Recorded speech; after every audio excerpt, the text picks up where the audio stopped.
In a previous video we mentioned that Polynesians from the Marquesas Islands came to Hawaii 1,600 years ago. They brought with them supplies and their deities. They spoke about Pele, goddess of volcanic fires, who migrated from the island of Kauai to Oahu, then to Maui, and finally to her present home in Kilauea volcano. What did they mean? Let's first define Polynesia. This is a region made up of more than 1,000 islands scattered over the central and southern Pacific Ocean. Most of them are clustered in several archipelagos. The indigenous people who inhabit some of these islands are called Polynesians. They sailed using stars to navigate at night. They had traditional knowledge of the islands and geographical characteristics. How did Pele migrate to different islands? First of all, you need to understand Pele. Yes, she is a revered goddess to the Polynesians. If you boil all the myths down, she is lava from inside the earth. Polynesians had knowledge of lava from Marquesas Islands. When they arrived in Hawaii, they noticed similar island landscape.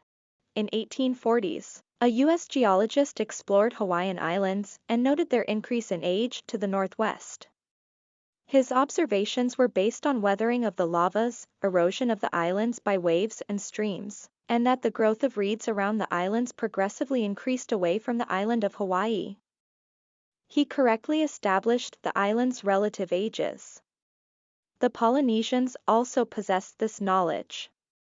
It was not until 120 years later that radioactive age dating techniques became available to establish absolute ages of the island's rocks. You mentioned clustered in archipelagos. Why is that significant? These archipelagos were formed by lava eruptions. Polynesia has a small amount of land spread over a very large portion of the mid and southern Pacific Ocean. They have a temperate and tropical climate because of ocean influence and proximity to the equator. The islands also offered protection to the indigenous people who had migrated from Taiwan around 4,000 to 5,000 years ago. How can you have lava eruption in the Pacific Ocean? Where is it coming from? We cannot go directly into deep earth to see where lava is coming from.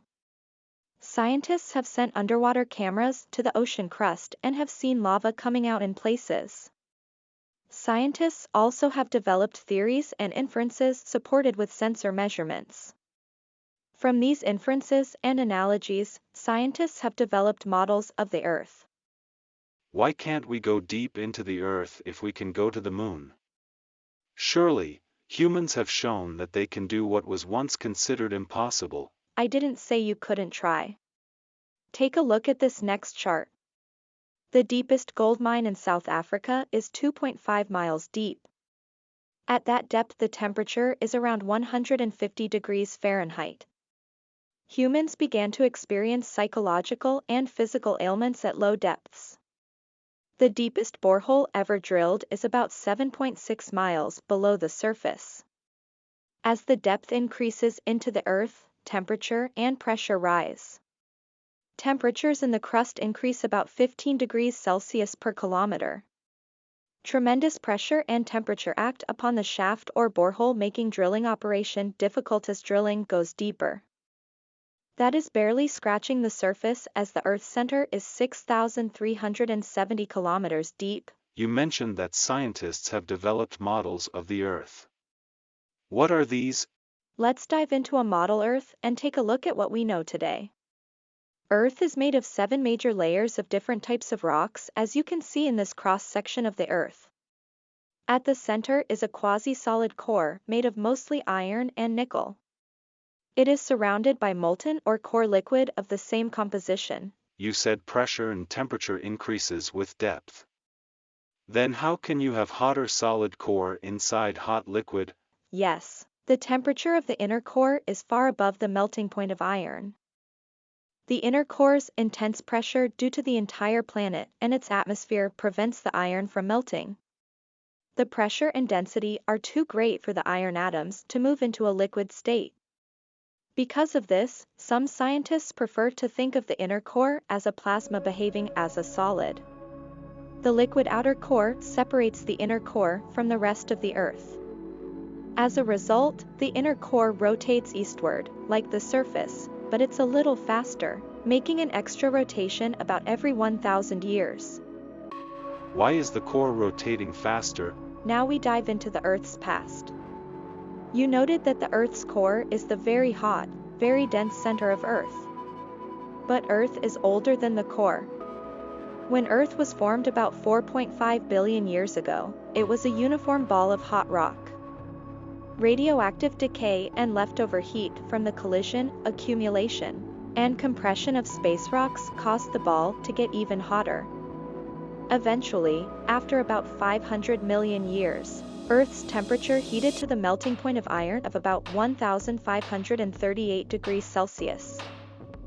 This allowed greater, more rapid movement of Earth's molten, rocky material. Lighter material, such as silicates, water, and even air, stayed closer to the surface. These materials became the early mantle and crust. Droplets of iron, nickel, and other heavy metals gravitated to the center of Earth and became the early core. This is similar to the centrifugal effect when you spin a mixture of liquid and the solids separate into layers. Where did all this heat come from that is inside the Earth, and why is it still there? The heat in the core came from the decay of radioactive elements, leftover heat from planetary formation, and heat released as the outer liquid core solidifies near its boundary with the inner core.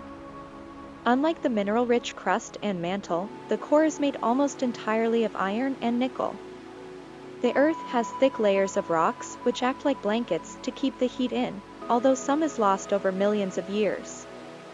Another key element in Earth's core is sulfur. In fact, 90% of the sulfur on Earth is found in the core. If you go to see Pele in Kilauea, you can smell sulfur from the vents. You might even get lucky and see lava. If nothing else, you can sip Kona coffee in a lush forest. I guess everything has cycles. We have so many other questions about Pele, Earth, and the Polynesian people. We will hold those for our next session.